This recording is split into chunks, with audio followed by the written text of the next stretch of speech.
Thanks for joining us again at sprinterworld.com. Today we're installing a rear bumper step on a 2010 Sprinter that did not come with a step bumper from the factory. It's just got this gentle roll pan, and we're adding the steel bumper step. We've got the brackets and hardware in front of us.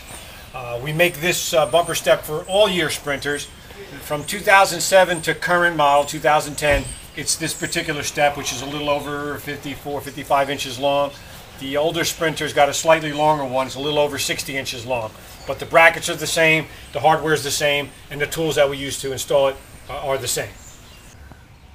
Most Sprinters come with a transportation hook or a tow hook. It's a big heavy metal hook that's used to lash down the Sprinter when it's carried over to the different dealers on the car carrier truck. And this has to come off. They might look a little different from Sprinter to Sprinter, but most of the time you're going to see something that looks like this underneath, and it's got to come off. In this case, we're going to use an air gun and an 18mm wrench to get it off.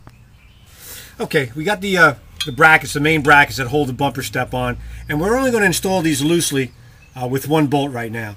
We're putting we're working on the driver's side right now, and this bracket mounts to the outside of the frame on the newer Sprinter. The older Sprinter, up to 2006, the bracket is the other side and mounts toward the inside of the frame. But this is the newer one, and it goes here. And we're going to install the forwardmost bolt in there, and we're going to let it hang like this. We're going to do the same thing to the other side. So the reason why I'm letting it hang so we can drop the main bumper bar right on top of this.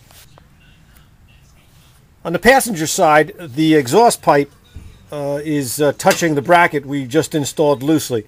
Not all models have this interaction between the exhaust pipe and the bracket, but don't worry about this bracket resting on here for now. We're going to adjust the exhaust pipe bracket a little later, but for the meantime, just hang these brackets loosely with the one bolt, as we told you earlier. Now we're going to put the actual bumper bar on the brackets, and since they're hanging, we're able to get this right into place easily. Now we measured in 6.5 inches from the end of the steel, and that's where the little washers are going to go. 6.5. So we made these little cards here for your pleasure, and the little diamond washers are going to go right in these two slots, which is 6.5 inches from the end of the steel, not the rubber. As we told you earlier, 6.5 inches from the edge of the metal part of the bumper, we're going to be putting the diamond washers. And you can see these washers have a square hole, and the carriage bolt goes right into that, and then they drop right into here like that. Right, we just dropped the carriage bolts with the diamond washers through the bumper right through into the bracket, and then we put the flat and lock washers and the nuts on, and we're going to snug them up with a 1/2 inch wrench. So we got the bumper bolted to the brackets snugly. We're going to check them for tightness later all the way. But now we're going to swing this up into place, and we're going to put the remaining bolts in.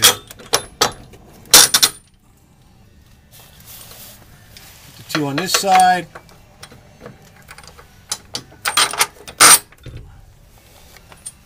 And the other two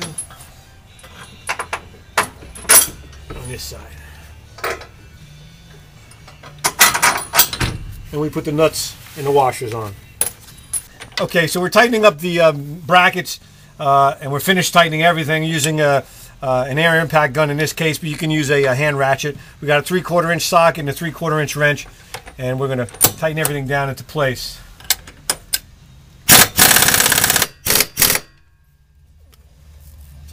Okay, so we just finished tightening everything up.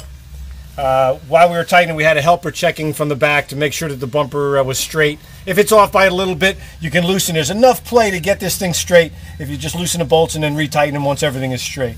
Now, as we started to talk about earlier, the exhaust pipe was in the way. We tightened everything in place, but now we're going to take this little exhaust hanger and bang it over a little bit just to bend it out of the way. I have a block of wood and a hammer.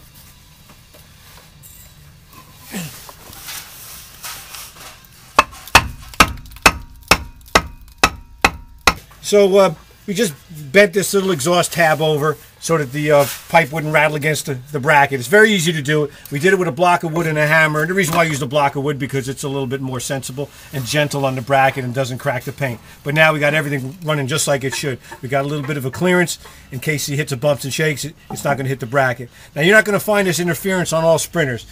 This particular one had it, and it's easy to deal with. So what we got here is an installed bumper step. All the fasteners are checked and tight. It's level.